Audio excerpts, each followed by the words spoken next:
And let's welcome Dhyan Srinivasan. അപ്പോ ചടങ്ങ് തുടങ്ങല്ലേ അച്ഛാ? എല്ലാവർക്കും നമസ്കാരം.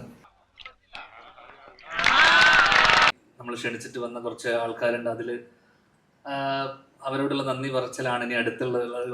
ഇന്ന് നമുക്ക് ഇവിടെ തന്നെ കൂടാ, എല്ലാം അറിഞ്ഞിട്ട് തന്നെ കാര്യം.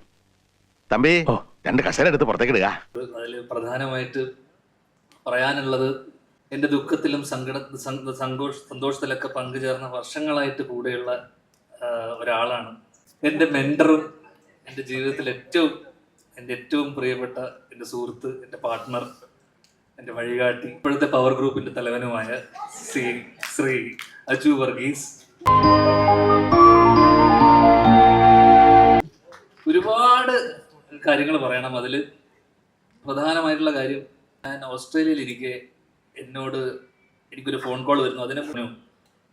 എന്നോട് പറഞ്ഞു, വിജയ്, തമിഴ്നാടൻ വിജയ് CM ആയപ്പോൾ ഞാൻ തീരുമാനിച്ചു അടുത്തൊരു 15 വർഷത്തിലേക്ക് CM ആവാം എന്നുള്ളൊരു തീരുമാനം എടുത്തിരിക്കുകയാണ്. എന്നെ അജു വിളിച്ച് പറയുന്നത്, നീ ആദ്യം CM ആവണ്ട, അതിനു മുന്നേ ഇതൊക്കെ പറഞ്ഞതല്ലേ. നമ്മുടെ പ്രസിഡന്റ് ആയതിനു ശേഷം നമുക്ക് 15 വർഷത്തിനുള്ളിൽ നമുക്ക് ചാരിറ്റി ഒക്കെ ചെയ്യണം. ആൾക്കാരെ പറ്റിക്കാൻ കണ്ണിൽ പൊടിയുന്ന ചാരിറ്റി ഒക്കെ ചെയ്ത് വിജയ് ചെയ്ത പോലെ ഒരു കയ്യബദ്ധം. നീ CM ആവണ്ട, അതിനു മുന്നേ അതിന്റെ ഒരു ബേബി സ്റ്റെപ്പ് എന്നുള്ള രീതിയിൽ ആദ്യം അമ്മയുടെ പ്രസിഡന്റ് ആവാം നമുക്ക്. എന്നിട്ട് നമുക്ക് പതിയെ CM ആവാം. ആദ്യം അമ്മയുടെ പ്രസിഡന്റ് ആയതിനു ശേഷം CM ആവാം. ഇനി ഒരു കാര്യം എനിക്ക് മനസ്സിലായി, ഇനി തമിഴ്നാട്ടിലോട്ട് കയറാൻ പറ്റില്ല. ഈ പവർ ഗ്രൂപ്പ് എന്ന് പറഞ്ഞാൽ ദിലീപേട്ട നിങ്ങളല്ല, അത് അജു വർഗീസ് ആണ്. നിങ്ങൾ ഈ പവർ ഗ്രൂപ്പ് അവിടെ ഇരുന്നു, അത് അജു വർഗീസ് ആണെന്നുള്ളത് മനസ്സിലാക്കുക. എന്തോ കുത്തി പറയുന്ന പോലെ എനിക്ക് ഫീൽ ചെയ്യുന്നുണ്ട് കേട്ടോ. കുത്തിയില്ലല്ലോ, കുത്താൻ പോണല്ലേ ഉള്ളൂ. അപ്പൊ അതിനിടയിൽ പല ചർച്ചകൾക്കൊടുവിൽ അജു എന്നോട് പറഞ്ഞു, എടാ അമ്മയിലേക്ക് നീ വരണ്ട, അത് ഇവിടെ കുറേ പ്രശ്നങ്ങളാണ്. കഴിഞ്ഞ ദിവസം ജനറൽ ബോഡിയിൽ ഞാൻ പോയപ്പോൾ അവിടെ കുറേ പ്രശ്നങ്ങളൊക്കെ കണ്ടു. അതിനിടയിൽ പുള്ളിയുടെ ഒരു പ്രസംഗം ഉണ്ടായിരുന്നു അവിടെ.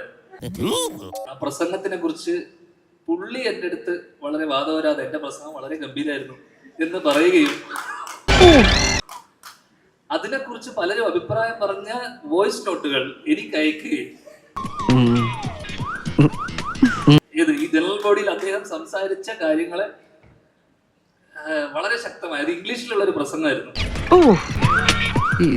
അത് പറ്റിയിട്ടുള്ള വോയിസ് നോട്ടുകൾ എനിക്ക് അയക്കുകയും ചെയ്തുകൊണ്ട് എന്നോട് പറഞ്ഞു, നീ പ്രസിഡന്റ് ആവണ്ട, ഇനി അത് വേണ്ട, CM ആവണ്ട, ഗവർണർ ആവാം. ഗവർണറിന് വലിയ പണിയൊന്നുമില്ല.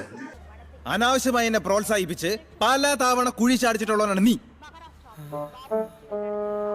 നിനക്ക് ആത്മവിശ്വാസം തരുന്നത് എന്റെ തെറ്റല്ലേ? എടാ, കഴിവില്ലാത്തവനോട് കഴിവില്ല എന്ന് തുറന്നു പറഞ്ഞവനാണ് യഥാർത്ഥ സുഹൃത്ത്, അല്ലാണ്ട് ഈ ആത്മവിശ്വാസം ഉണ്ടാക്കണവൻ. പക്ഷെ CM ആയി എവിടെയോ ഒതുങ്ങിക്കൂടാനെന്ന് ആഗ്രഹിച്ച എന്നെ അമ്മയുടെ പ്രസിഡന്റ് ആക്കി തീരൂ എന്നടങ്ങിയ വാശിയുള്ള എന്റെ മെന്ററിനെ ഈ വേദിയിലേക്ക് ഞാൻ വീണ്ടും സ്വാഗതം ചെയ്യുന്നു.